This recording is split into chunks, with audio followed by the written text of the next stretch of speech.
See, when we talk about, in my previous classes I've already explained you कि LPG का एक बहुत बड़ा impact HRM practices पे भी पड़ा, right? और आज भी पड़ रहा है, and this will impact the business. I can't do anything about the network because Wi-Fi was disturbed. Okay, so I told you that impact of LPG was there on HRM practices. तब से यानी LPG के era के बाद human resource management का जो practice था वो चेंज हुआ, और फर्दर जिस तरीके से बिजनेस का पैटर्न चेंज हो रहा है, ये चेंज तुमको और ज्यादा देखने को मिलेगा। जैसे यस बते मैम मल्टी डिसिप्लिनरी एक बार और बता दीजिए, तो मतलब 6 पॉइंट है मैम नेचर ऑफ एचआरएम का, और सब ऊपर वाला पता। ठीक है, तो ठीक है, I'll tell you. Wait. Impact of LPG on HRM. So impact of LPG on HRM is very instrumental. You need to understand this कि उसी के बाद से HR की practices को change किया गया. HR practices had to be in alignment with the strategic management practices of the organization. तो अभी हम लोग कुछ points लिखेंगे, then we will discuss it. Meanwhile, Pratyay has asked a question कि human resource management के nature में ये क्यों लिखा हुआ है कि it is multidisciplinary. Multidisciplinary means discipline का मतलब होता है which background you belong to. For example, if I ask you your कि तुम किस discipline से हो, तो तुम बोलोगे management, ठीक है? Commerce वाले बोलेंगे commerce. तो कहने का मतलब है कि जब हम HRM पढ़ते हैं, तो HR की कोई अपनी एक्सक्लूसिव थियरी नहीं है कि बस इस थियरी से पूरे HRM को एक्सप्लेन किया जा सकता है, बल्कि the point is कि HR has borrowed concepts from different subjects. HR को समझाने के लिए, समझने के लिए अलग अलग सब्जेक्ट से भी कॉन्सेप्ट लिया गया। जैसे मोटिवेशन पढ़े आप लोग, है ना? Yes ma'am. मोटिवेशन पढ़ेंगे, तो मोटिवेशन का क्या मतलब है कि हम जो थ्योरी देते हैं वो इन जनरल लोगों की भी थ्योरी दी गई है ना, कि जनरल लोग यानी एक नॉर्मल कर्व अगर ड्रॉ किया जाए उसका, तो एवरेज लोग इतने फैक्टर से मोटिवेटेड होते हैं। लेकिन कुछ लोग तो वैसे होंगे ना जो एक्सेप्शंस होते हैं। क्यों होते हैं? क्योंकि ये उनका अपना फीचर है। मतलब psychology, HR has borrowed concept from psychology. अब कोई एक चीज ऑर्गेनाइजेशन में हुई, कोई एक इवेंट हुआ, जैसे कि मैनेजमेंट प्रैक्टिस में चेंज हुआ, तो उस मैनेजमेंट प्रैक्टिस के चेंज को लोग अलग अलग तरीके से लेते हैं। किसी को कोप अप करने में कम टाइम लगता है, किसी को कोप अप करने में ज्यादा टाइम लगता है, किसी को ये लगता है कि उसके वो अगेंस्ट है, ये प्रिंसिपल ऑर्गेनाइजेशन को खराब कर देगा या हमारे राइट्स को कर्व करने के लिए है। कुछ को लगता है कि नहीं, ये एम्प्लॉय ग्रोथ के लिए इम्पोर्टेंट है। कहने का मतलब कि लोगों की साइकोलॉजी अलग अलग होती है, ठीक है? और साइकोलॉजी भी एक स्ट्रीम है जिससे HR पढ़ा जाता है। The other day जब हम तुमको बता रहे थे कि ग्रीवेंस मैनेजमेंट नाम की एक चीज होती है ऑर्गेनाइजेशन में, जहां लोगों के ग्रीवेंस को डील किया जाता है ताकि ऑर्गेनाइजेशन में ही ग्रीवेंस को डील कर लिया जाए। एम्प्लॉय के मन में अगर रिजेंटमेंट, जैसे आप क्लास में बैठते हैं, आपको किसी चीज से शिकायत है, और अगर आपकी ये शिकायत बहुत दिनों तक नहीं सुनी जाएगी तो आपके मन में बहुत रिजेंटमेंट आ जाएगा कि बिल्कुल हमारी बात नहीं सुनी जा रही है और हमारे प्रॉब्लम को ध्यान नहीं दिया जा रहा है। तो वहाँ एम्प्लॉयज के साथ में यही होता है। अगर वर्कर को कोई प्रॉब्लम है और वो बार बार मैनेजमेंट से रिक्वेस्ट कर रहा है कि हमारी बात सुनी जानी चाहिए और वो नहीं सुनते हैं, तो ये कॉन्फ्लिक्ट, इंडस्ट्रियल डिस्प्यूट तक भी जा सकता है, जहां पर ये तक नौबत आ सकती है कि ताला लगाना पड़ जाए या स्ट्राइक हो जाए। बात छोटी छोटी बात ही बढ़ते बहुत बड़ी हो जाती है। ये क्यों होता है? जब हम ग्रीवेंस पढ़ा रहे थे तब ये पढ़ाए थे ना आपको कि लोगों में पर्सनल मैल अडेप्टेशन भी होता है। लोगों को ये, कुछ लोग हैं जो उसको नॉर्मली लेंगे, कुछ लोगों को लगेगा नहीं मेरे साथ ही अन्याय हो रहा है। समझाए थे कि नहीं? यस मैम, बताई थी। इसीलिए एंथ्रोपोलॉजी, साइकोलॉजी या फिर इकोनॉमिक्स, ये सारे सब्जेक्ट्स भी HR को पढ़ने और पढ़ाने में हेल्पफुल होते हैं। अब पूछोगे इकोनॉमिक्स कहाँ है? तो देखो मैन पावर प्लानिंग जब पढ़ाया जाता है, ये एक चैप्टर है एचआर में, एमपीपी यानी मैन पावर प्लानिंग, कि तुम बीबीए हो तो तुमको हम 10th का काम ना दें, ताकि और मान लो तुमको सेम पैसे में भी दें, मान लो तुमको बीबीए पे हम हायर किए और बीबीए लायक पैसा दे रहे हैं, पर हम तुमको काम क्लरिकल करवा रहे हैं, तो ये तो तुम्हारा अंडर यूटिलाइजेशन हो गया ना, तुम उससे कहीं ज्यादा करने की सक्षमता रखते हो और हम तुमको यूटिलाइज नहीं कर पा रहे, तो ये एज अ एचआर मैनेजर ये मेरी इनएफिशिएंसी है। तो जब एमपीपी पढ़ाते हैं तो हम लोग मॉडल्स पढ़ते हैं, लेबर टर्नओवर रेशियो कैलकुलेट करते हैं, तो उसमें इकोनॉमिक्स का बहुत यूज होता है। ओके, सो मल्टी डिसिप्लिनरी का मतलब होता है कि बहुत सारे सब्जेक्ट से नॉलेज लिया गया है एचआर को पढ़ने, पढ़ाने और समझाने के लिए। Understood? Now you write down one thing and then I'll explain it to you. देखिए, impact of LPG on HRM.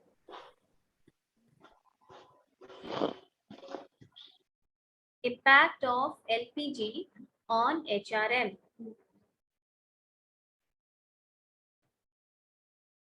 First point लिखिए, staffing. Staffing.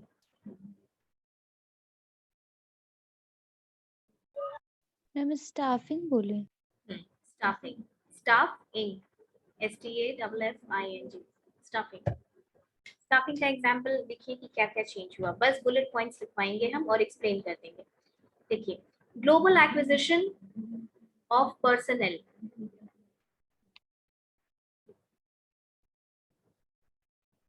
Global acquisition of personal. Ma'am ये सेकंड पॉइंट है। नहीं नहीं, उसी में स्टाफिंग में है, अभी सब चेंज होगा तो हम बता देंगे। नेक्स्ट, ऑनलाइन रिक्रूटमेंट, उसी में मैम ग्लोबल क्या बताएं? Global acquisition of personal, then write down online recruitment, then write poaching, POACHING, poaching। Online recruitment. उसके बाद लिखिए पोचिंग, कोचिंग। कोचिंग नहीं, poaching, P P P for parrot, ठीक है, poaching. Next write down attraction of diverse workforce,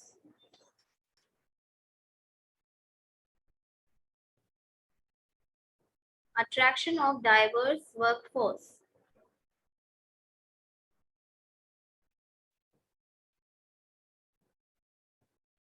हो गया। Next लिखिए training and development, ये नेक्स्ट पॉइंट है, training and development.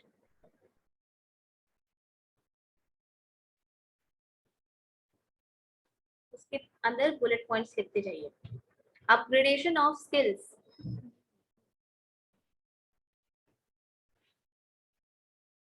Upgradation of skills,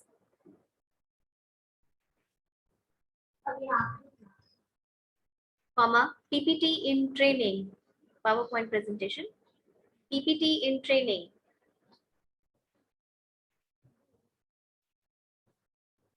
comma online training,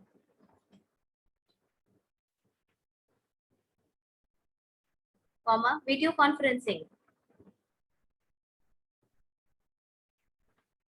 comma specialized courses, etc. Last क्या बताइए ना? Specialized courses.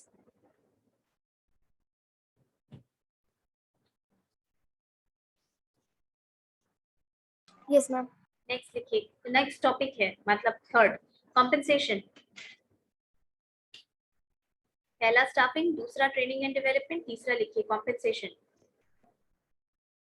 कंपनसेशन में लिखिए employ stock option plan, ESOP, employees stock option plan, ESOP।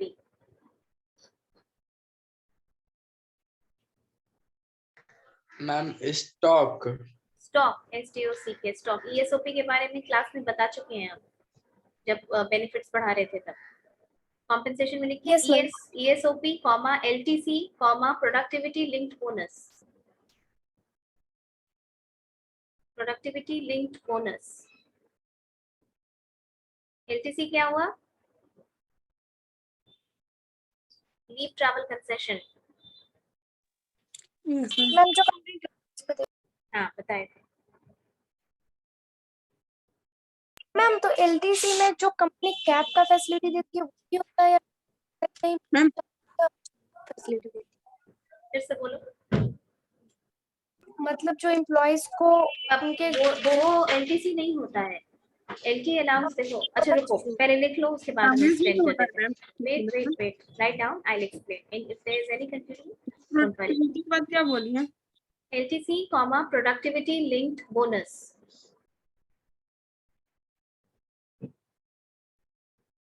Fourth, write down personnel services. Personnel. Ma'am ये fourth point है। हाँ, fourth point है। Personal मत लिखना, पर्सनल, PERSONNEL, पर्सनल सर्विसेज। इसका एग्जांपल्स लिखो। Day care for children, day care for children, comma, free transportation and lunch, free transportation and lunch, comma, gym facilities, comma, work life balance, work life balance के example में लिखिए like flexi hours,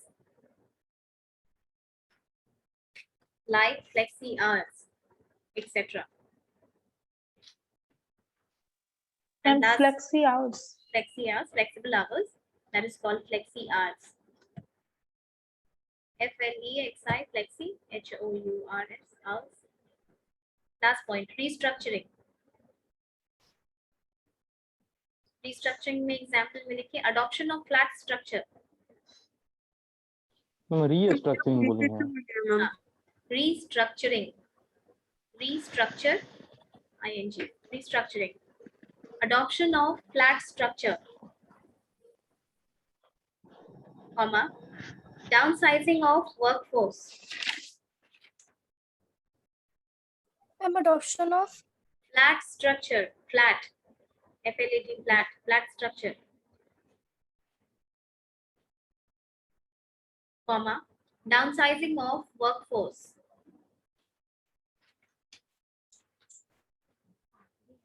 comma, voluntary retirement scheme,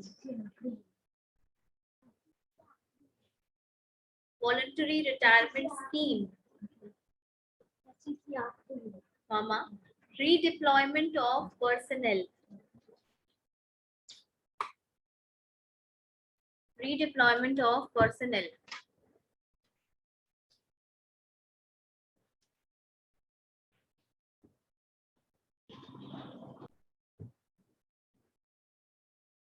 ठीक है?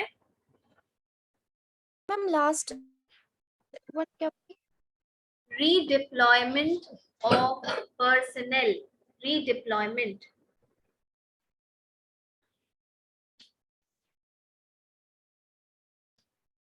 Ma'am आपकी आवाज clear नहीं आ पा रही है।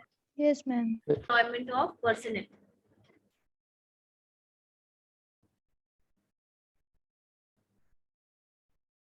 Done?